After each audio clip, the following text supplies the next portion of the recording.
बिस्मिल्लाहिर्रहमानिर्रहीम। अस्सलाम वालेकुम। मैं हूं फ़हीम अख्तर, एक और वीलाग के साथ हाजिर खिदमत हूं। नाज़रीन, तहरीक इंसाफ और वफाकी हुकूमत के दरमियान जो इस वक्त सियासी लड़ाई चल रही है वो अपने आखिरी मराहिल के अंदर दाखिल हो चुकी है। पाकिस्तान तहरीक इंसाफ अब जिसका शिद्दत से तहरीक इंसाफ के हामी और वर्कर्स को इंतज़ार है कि वो लॉन्ग मार्च, वो हकीकी आज़ादी मार्च कब आएगा, वो तारीख करीब पहुँच चुकी है। आज पीटीआई चेयरमैन इमरान खान ने बनी गाला में अहम इजलास की सदारत की। पहली दफ़ा तहरीक इंसाफ बाज़ाब्ता प्लानिंग के तहत, मशावरत के तहत और साइंटिफिक बुनियादों के ऊपर काम कर रही है और अहम इजलास हुआ है और बड़े फैसले किए गए हैं। उस हवाले से मैं आपको अपडेट दूंगा। तहरीक इंसाफ ने इस लॉन्ग मार्च का नाम हकीकी आज़ादी मार्च क्यों करार दिया है? ये हकीकी आज़ादी मार्च बुनियादी तौर पर है क्या? इस हवाले से हम आपको अपडेट फराहम करेंगे। नाज़रीन, कई माह से चेयरमैन पीटीआई इमरान खान सड़कों के ऊपर हैं। मुल्क गिर एहतजाज किए, जलसे किए, जलूस किए और पब्लिक ने बड़ा ज़बरदस्त किस्म का इमरान खान को रिस्पॉन्स दिया। इमरान खान को मिलने वाला ये रिस्पॉन्स इंतहाई गैर मुतवक्के था, क्योंकि हुकूमत और उनके हामियों और उनके हैंडलर्स की जो कैलकुलेशंस थी वो ये थी कि इमरान खान गैर मकबूल हो चुके हैं। लेकिन वो कहते हैं कि जिसे अल्लाह रखे उसे कौन चखे। एक प्लान इंसान बनाता है, एक प्लान रब बनाता है और होता वही है जो प्लान अल्लाह बनाता है। तो ये तो सोच के बैठे हुए थे कि हम हुकूमत से इमरान खान को बेदखल करेंगे तो लोग हमारे हक में सड़कों के ऊपर निकल आएंगे। लेकिन हुआ उलट। लोग पहले से ज़्यादा इमरान खान के साथ हो गए। 2018 में भी इमरान खान की हवा चली थी, लेकिन अब अगर इलेक्शंस होते हैं तो ये हवा बहुत ज़्यादा खौफनाक इमरान खान की फेवर में होगी। उनकी तमाम तर कैलकुलेशंस यही थी कि हमने इमरान खान को बेदखल करना है, लोग महंगाई से तंग हैं और लोग खुशियां मनाएंगे। लेकिन जैसे ही इमरान खान बेदखल हुए और उसके बाद मौजूदा हुकूमत से, बल्कि मौजूदा हुकूमत को वैसे मुझे कहना तो नहीं चाहिए, लेकिन हर मामले में इनकी जो इनकम्पिटेंसी है वो अयां होती हुई नज़र आ रही है। जो भी ये काम करते हैं वो इनके उलट पड़ जाता है। इन्होंने पहले कहा इमरान खान आईएमएफ, यानी कि पीटीआई आईएमएफ डील होती है, पीटीआई आईएमएफ गवर्नमेंट है। बिलावल भुट्टो ज़रदारी ने इसका नाम दिया और मरियम नवाज, हमजा शहबाज ने और मौलाना फजल रहमान और ख़ुद बिलावल भुट्टो ज़रदारी ने महंगाई के ख़िलाफ़ मार्च निकाला। इस्लामाबाद वो आए। फिर उसके बाद हमने देखा जो महंगाई के रिकॉर्ड इन 6 महीनों में बने हैं उसकी तारीख में मिसाल नहीं मिलती। हम तो शुरू दिन से ही कहते थे कि इमरान खान की जो हुकूमत थी वो महंगाई उसका सबसे बड़ा दुश्मन होगा, उसकी अपोजिशन महंगाई है। लेकिन वो महंगाई अब हमें कम नज़र आती है। जो मौजूदा दौर की महंगाई है वो उससे बढ़कर है। जब तहरीक एतमाद जमा हो रही थी उस वक्त डॉलर की जो वैल्यू थी वो पाकिस्तानी रुपयों में 172-73 रुपये थी। लेकिन जब इमरान खान हुकूमत से बेदखल होते हैं तो डॉलर 178 रुपये था और अब डॉलर 229-30 को टच कर रहा है और एक मौके के ऊपर तो ये डॉलर 244-40 तक भी पहुंच चुका था। तो मतलब इनकी हर मामले में जो इनकम्पिटेंसी है वो अयां है। यही नहीं, इनका जो मौक़िफ़ था अमेरिका से मुतालिक, इनका मौक़िफ़ जो था रशिया से मुतालिक, इनका मौक़िफ़ जो चाइना से मुतालिक था और जिस तरीके से शहबाज शरीफ साहब ने जाकर आलमी फोरम्स के ऊपर पाकिस्तान की बेइज्जती कराई, उसके बाद लोगों ने कहा कि नहीं यार, खुददारी बड़ी चीज़ होती है। और इमरान खान दूसरी तरफ नारा लगा रहे थे कि हम गुलाम नहीं बल्कि हम खुददार कौम बनना चाहते हैं। हम किसी मुल्क के साथ ताल्लुकात गुलामी के ऊपर नहीं बल्कि बराबरी के ऊपर रखना चाहते हैं। तो ये वाला जो बयानिया था ये लोगों को पसंद आया। और वैसे भी मुसलमान के बारे में यही कहा जाता है कि वो मर जाएगा लेकिन इज़्ज़त और अपना जो उसकी अना है या खुददारी है वो नहीं फ़रोख्त करता, या फिर वो उसके ऊपर कंप्रोमाइज़ नहीं करता, और वैसे भी करनी भी नहीं चाहिए।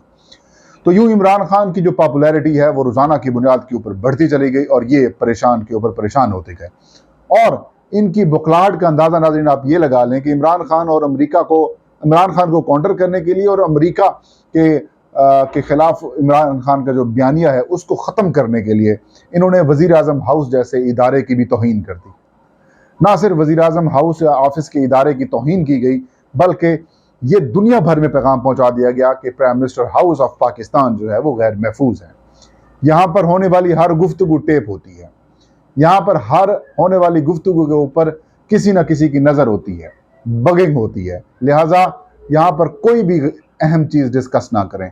तो एक आलमी सतह के ऊपर पाकिस्तान के वज़ीर आज़म हाउस, पाकिस्तान के वज़ीर आज़म ऑफिस का मजाक उड़ा दिया गया कि ये सारी चीज़ें टेप होती हैं। अब आप खुद अंदाज़ा लगा लें कि पावरफुल कौन है और किसके हाथ में सारा कुछ है, ये गेम किसके हाथ में है। इमरान खान आज़ादी, हकीकी आज़ादी क्यों कह रहे हैं, इसको हकीकी आज़ादी की जंग या तहरीक क्यों कह रहे हैं। नाज़रीन, पाकिस्तान को 1947 में आज़ादी मिली और तक लगभग 75 साल हो चुके हैं पाकिस्तान को आज़ाद हुए, लेकिन अभी भी फैसले जो हैं वो एस्टैब्लिशमेंट डिसाइड करती है कि पाकिस्तान में रूल कौन करेगा, पाकिस्तान के मामलात क्या होंगे, पाकिस्तान के अंदर क्या चलेगा क्या नहीं चलेगा। ये एक रोज़े रोशन की तरह आया है। इमरान खान ने भी पहले जब वो प्राइम मिनिस्टर थे तब वो कह सकते हैं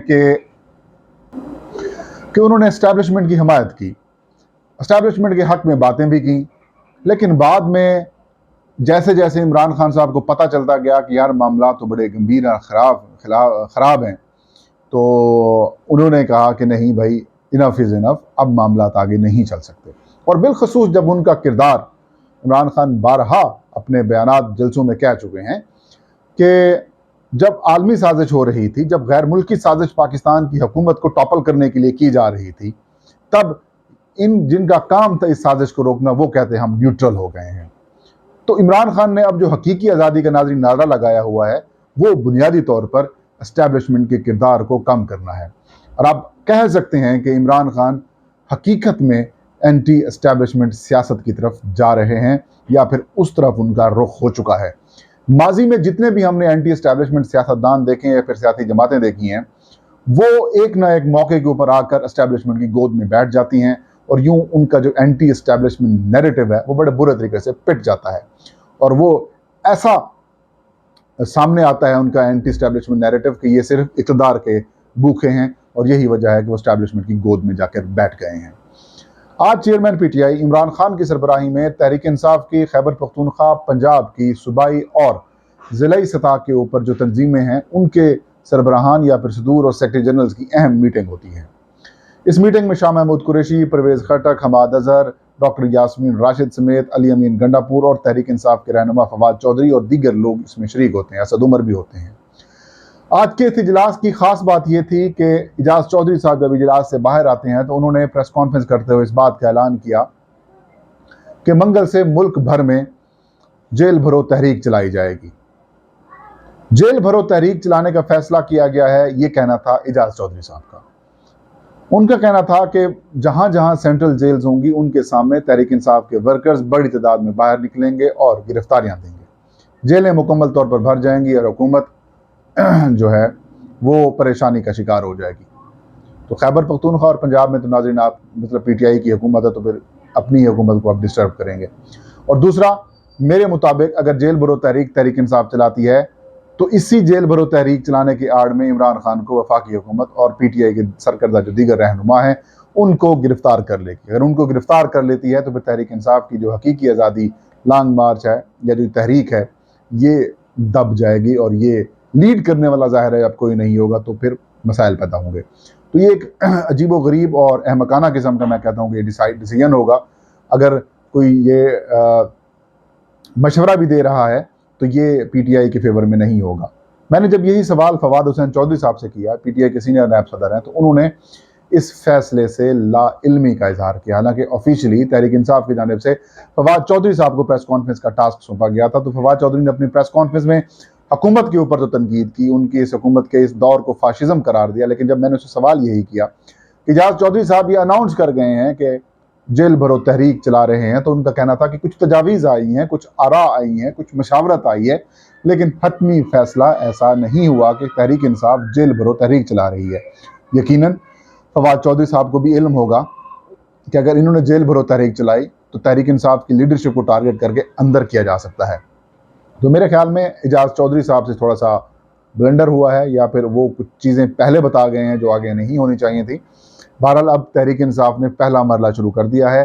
खैबर पख्तूनख्वा और पंजाब के तमाम अजला में तैयारियां करने की हिदायत कर दी गई है। टिकट होल्डर्स हूँ, अरकान असम्बली हूँ, अरकान कौमी असम्बली हूँ, जो भी PTI की लीडरशिप है, उनको कहा गया कि अपने बंदे इकट्ठे करने। और फवाद चौधरी ने कहा है कि लाखों की तादाद में लोगों का जो रुख है वो इस्लामाबाद की तरफ होगा। और नाजरीन, हुकूमत की परेशानी का वक्त अब शुरू हो चुका है। ये थी आज की वीडियो। आपके फीडबैक का इंतजार रहेगा। मुझे इजाज़त दीजिए। अल्लाह हम सबका हामी नासिर।